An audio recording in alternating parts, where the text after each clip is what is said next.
Hey friends, it's Whitney, your host with Needles Embroidery. Today I am showing you a fun in the hoop key fob project from bugalina.com. This is their free design. So I'm starting out with the placement guide stitch on top of a cutaway stabilizer. It's a medium weight.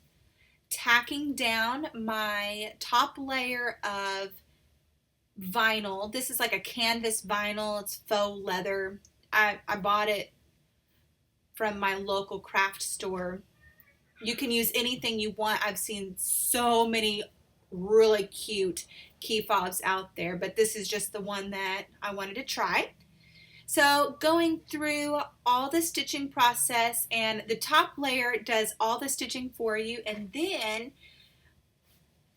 after it's done stitching out, I'm going to put the bottom layer on. And now I'm working on two different types of key fobs today. So the first one I'm working on is the one that is going to use the cam snap, and then the second one I'm going to try was a suggestion of using a circle ring for just like going ahead and putting your key on the keychain itself on the key fob. So I thought I would try both. So the first one has the triple stitch all the way around it, as you can see on the left side, and then the one that's stitching out now, I am only going to stitch out the tongue part. And once this stitches out, I'm going to stop and cut, using my X-Acto knife, cut away at the key fob and release it from the stabilizer. That way I can actually slip my circle ring inside.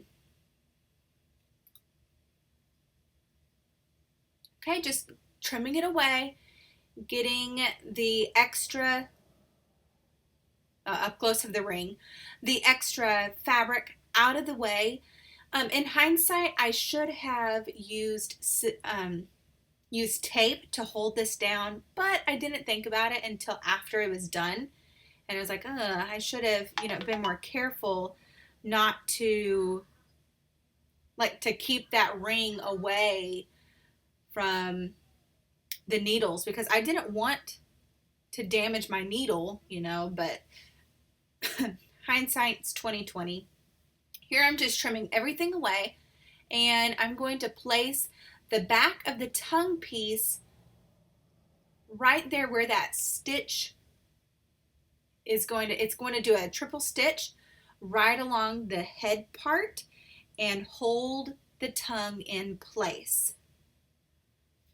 Okay, and I actually have to stop my machine and get to the right position first. So that's what I'm doing here. I'm just kind of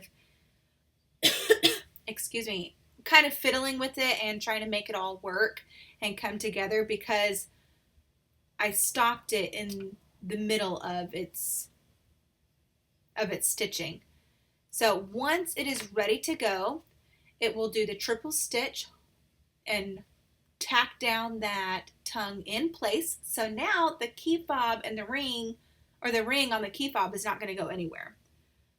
So once that is done stitching out, I will use my 505 basting spray on the back of this guy. So it will cover up that tongue where it was held in place. So really easy. An extra step or two, but it was really quite simple once I've tried some other designs out. And I like the method a lot more because I didn't have to worry about the cam snaps. Even though they hold really tight, it kind of worries me with my keys on it. So this method worked for me. So you may choose the other method, but that's what I chose. So now I'm moving forward a few times to get back to the triple stitch. That's going to go all the way around the monkey's head. And this is their sock monkey, by the way. Bugalina, excuse me, their free design that was on their website. So because I did make some alterations, you know, it takes a little bit of time to get back to the stitches where they're supposed to go. But now that we're ready, and stitch. I'm trying to find it, moving it around, and there it is.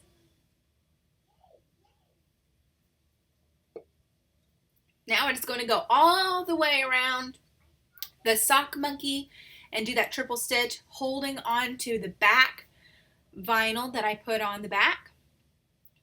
Once that is done,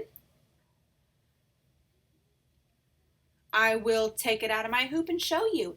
Oh, I do want to mention that I use a different needle with this. You can use a leather needle, or you can use a needle that doesn't perforate the vinyl as easily.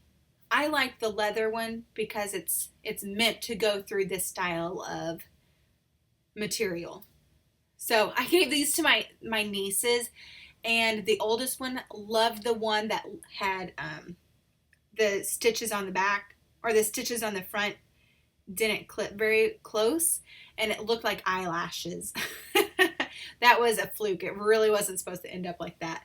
But now I'm going to go back with my Fisker scissors and just trim really carefully around both of the key fobs, releasing it from the stabilizer. And you want to go slow with that so you have a really clean trim. Now on this next one, trimming the excess away, there is still a tongue piece that's left. So what I'm going to do is get all my material out to put the cam snaps on. And cam snaps are super easy to apply. I'm using size 16, I believe. And when you apply your cam snap, you just want to make sure that the snaps are going the correct way. So play around with it and make sure that it's going to close the correct way. Otherwise, you know, you're going to have some problems. So snapping some pictures here, and up close, da da da da. There are the two finished key fobs. So cute. They're little sock monkeys, one with the circle ring and the other one with the cam snap. Here is a picture of the back. I think it actually turned out really clean on the back because of that second layer of vinyl on there. And then here is a sample of what I did for my mom, my sister, and myself. Just using those lobster swivels. So really liked those. Guys, thank you so much for watching my video. I love you all, and I will see you all in the next one. Bye!